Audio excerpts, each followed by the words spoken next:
काल दिवसभर उन्हात आणि आज डायरेक्ट 5 वाजताच उठलो झोपीतून. सगळा पसारा राहिला. आज इकडा खटल्यात जेवण होतं मला. मी झोपीतून उठायच्या पहिले जेवण तयार झालं होतं बनून. पण मला काय माहीत संध्याकाळी माझे तेल निघते चांगलंच.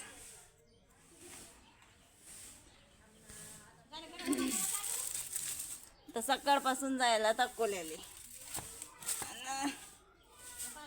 आता संध्याकाळची सगळी झाडझूड स्वयंपाक मालच म्हणजे सारं तेलच काढणं आहे.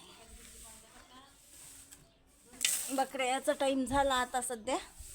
आणि घरादारात सगळा पसारा पडेल आहे. कारण का बाहेरच नाही निघलो आज उन्हाचं. दुपारी बकरायले पाणी पाजलं, पाणी तसंच पडेल आहे. पहिले पाणी शिपून घेतो आता मी आणि झाडू मारून घेतो. कारण का झाडू मारला की मग बाकीचे कामं होतात. मग बकऱ्या आले तरी मग बकऱ्याले बांधता येते. आणि धुळला तर एवढा उडू राहिला घरादारात की लई. असं पहिले पाणी मारून घेतलं की जरासा धुळला कमी उडते.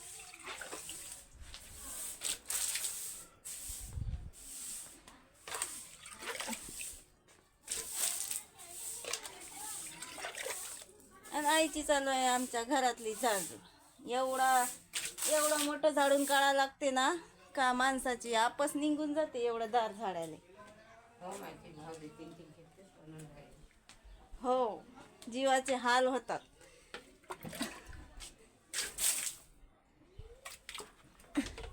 अशी माई भावजाई म्हणते की जीवाचे हाल होतात. आणि आम्ही लहानपणापासून एवढ्याच घरादाराचं करू राहिलो. सडी सारवण आता तरी इटीचं बांधलेलं आहे. पहिले तर सगळं मातीचंच बांधलेलं होतं. मातीचं बी सारवा, भीती उभ्या. आता तर तेवढं करायला नाही लागत. फक्त एवढी आवारात झाडणं एवढं नाकी नऊ येते का बापा लई.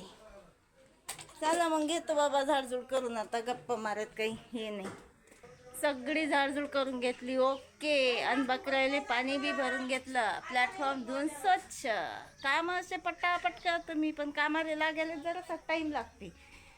आज चुलीतली राखलंय आठवणीनं भरली. मी शॉर्ट व्हिडिओमध्ये दिसतेच तुम्हाला. आणि आता काय घरातले काम. बाई तर गेल्या अकोल्याले आणि तिकडून जाऊन फोन केला की आम्हाला उशीर होणार आहे.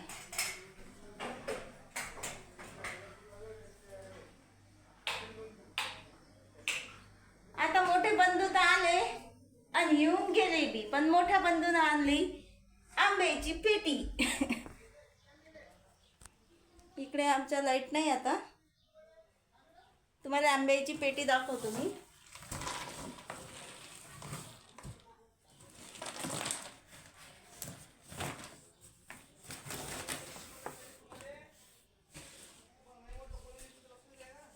आता तुम्ही म्हणसान का हे अशी जे का आतार घेऊन चालली आंब्याची पेटी एवढी मोठी, म्हणजे आंबे असतील या.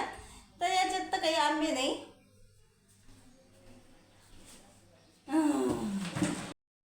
ही एवढी मोठी पेटी आणून ठेवली आमच्या मोठ्या बंधूनं. केसर आंबा गुजराती. त्यातले आंबे काढून ठेवले फ्रीज मध्ये. आता एवढे टब्बर आंबे, सगळे आंबेच आंबे आहेत आता फ्रीज मध्ये. एवढे सगळे आंबे आणि एवढा सगळा उन्हाळा.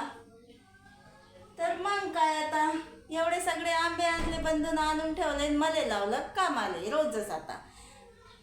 आता ते रोजच कामाले कसं लावलं दाखवतोच मी तुम्हाला. व्हिडिओ कंटिन्यू करा. पहिले हे पेटी नेऊन ठेवतो आता मी तिकडल्या घरात. कारण याच्यात लावायचं आहे मला भाजीपाला लावायसाठी ठेवली ही पेटी. म्या अशा पृष्ठात भाजीपाला लावला ना का एकदम मस्त उगवते. म्हणून ही पेटी ठेवली आता म्या भाजीपाला लावायसाठी एकदम सेफ. आज एकसारखे झाले मी मांडे रांधून राहिली संध्याकाळचे. आजही रांधा लागतात. आता बंधूने एवढी मोठी पेटीच आणून ठेवली. हे आहे त्याचं कारण. मला दिले कामाले लावून. आता आईनं म्हटल्यावर मला करावंच लागते. तर आज आईलेच पीठ चुऱ्या लावलं मी. आबडधोबड पोळ्याले चुरतं तसं चुरून ठेव म्हटलं. मांडे टाकतो मी.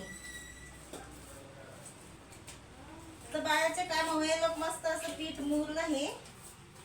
आणि आता जराशी मालिश करतो याची.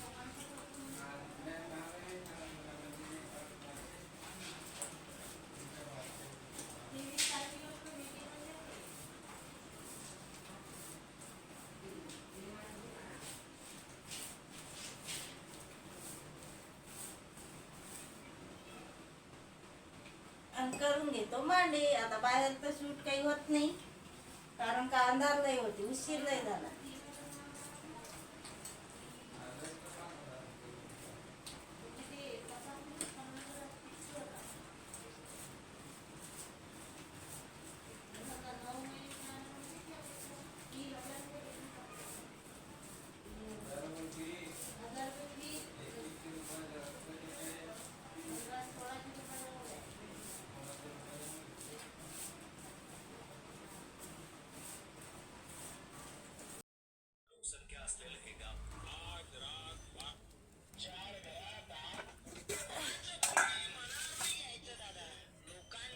मांडायचं पीठ चुरलं की वातावरण खराब झालं. हवा सुटेल आहे मस्तपैकी आता. आणि रोजच भेव दाखवते आणि मांडे माले होऊन जातात. चला मग घेतो आता मांडे करून आजचा दिवस. आज वातावरण जरा लयच खराब आहे, भक्काल हवा सुट राहिली. नात्याला काळीमा फासणारी आणि अंगावर काटा आणणारी एक अत्यंत धक्कादायक घटना समोर आली आहे. अनैतिक संबंधांच्या आड येणाऱ्या 90% ट्रेडर्सना हेच माहित नाही की त्यांना ऑप्शन ट्रेडिंग मध्ये लॉस का होतोय.